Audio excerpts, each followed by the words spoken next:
السلام علیکم، امید کرتی ہوں آپ سب خیریت سے ہوں گے۔ اللہ پاک آپ سب پر اپنی نعمتیں، برکتیں اور رحمتیں نازل فرمائے، آمین۔ آج ہم قوم عاد کے بارے میں پڑھیں گے۔ قوم عاد کے ساتھ کیا واقعہ پیش ہوا اور ان کی موت کیسے ہوئی۔ قوم عاد کی تباہی کا قصہ۔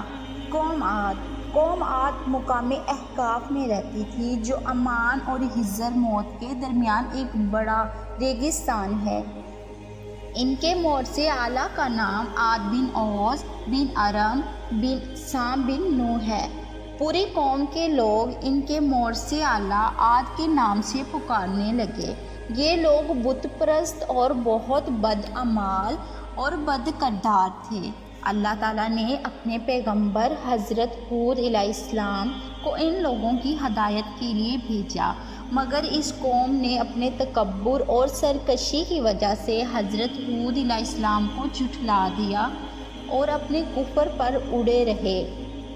حضرت ہود علیہ السلام بار بار ان سرکشوں کو عذاب الہی سے ڈراتے رہے، مگر اس شریر قوم نے نہایت بے باکی اور گستاخی کے ساتھ اپنے نبی سے یہ کہہ دیا کہ قالوا اجئتنا لنعبد اللہ وحدہ ونذر ما کان یعبد آباؤنا فأتنا بما تعدنا ان کنتم من الصادقین۔ ترجمہ: کیا تم ہمارے پاس اس لیے آئے ہو کہ ہم ایک اللہ کو پوجیں اور جو ہمارے باپ دادا پوجتے تھے انہیں چھوڑ دیں؟ تو لاؤ جس کا ہمیں وعدہ دے رہے ہو اگر سچے ہو۔ آخر عذاب الہی کی جھلکیاں شروع ہو گئی۔ 3 سال تک بارش ہی نہیں ہوئی اور ہر طرف قحط اور خشک سالی کا دورہ ہو گیا، یہاں تک کہ لوگ اناج کے دانے کو ترس گئے۔ اس زمانے کا یہ دستور تھا کہ جب کوئی بلا اور مصیبت آتی تھی تو لوگ مکہ معظمہ جا کر خانہ کعبہ میں دعائیں مانگتے تھے تو بلائیں ٹل جاتی تھیں۔ چنانچہ ایک جماعت مکہ معظمہ گئی۔ اس جماعت میں مرثد بن سعد نامی کا ایک شخص بھی تھا جو مومن تھا، مگر اپنے ایمان کو قوم سے چھپائے ہوئے تھا۔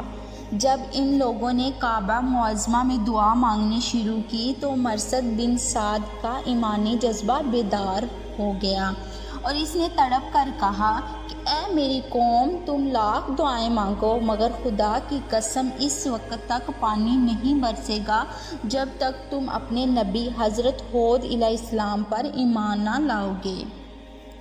حضرت مرثد بن سعد نے جب اپنا ایمان ظاہر کر دیا تو قوم عاد کے شریروں نے ان کو مار پیٹ کر الگ کر دیا اور دعائیں مانگنے لگے۔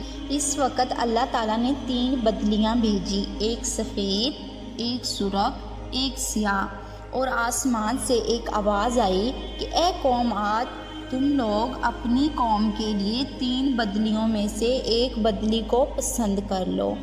ان لوگوں نے کالی بدلی کو پسند کر لیا اور یہ لوگ اس خیال میں مگن تھے کہ کالی بدلی خوب زیادہ بارش دے گی، چنانچہ وہ ابر سیاہ قوم کی آبادیوں کی طرف چل پڑا۔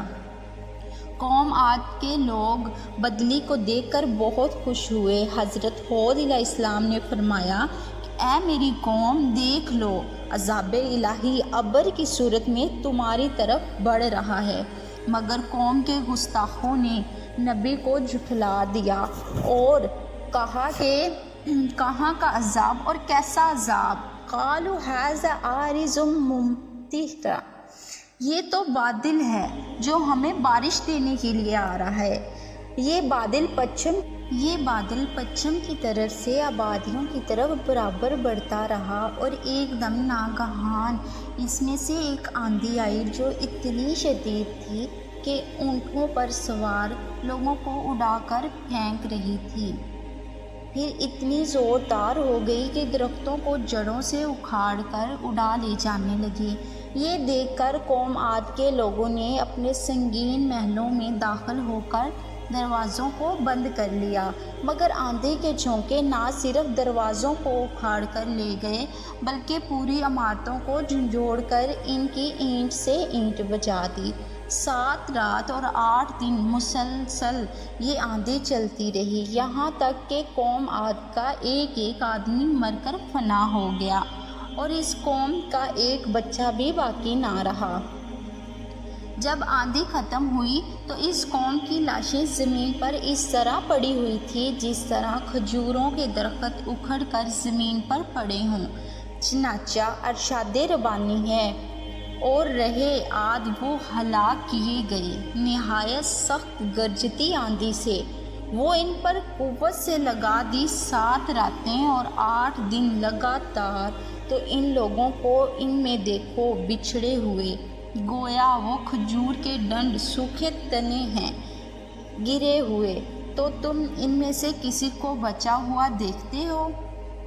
پھر قدرت خداوندی سے کالے رنگ کے پرندوں کا ایک گول نمودار ہوا، جنہوں نے ان کی لاشوں کو اٹھا کر سمندر میں پھینک دیا، اور حضرت ہود علیہ السلام نے اس بستی کو چھوڑ دیا اور چند مومنین کو جو ایمان لائے تھے ساتھ لے کر مکہ مکرمہ چلے گئے اور آخر زندگی تک بیت اللہ شریف میں عبادت کرتے رہے۔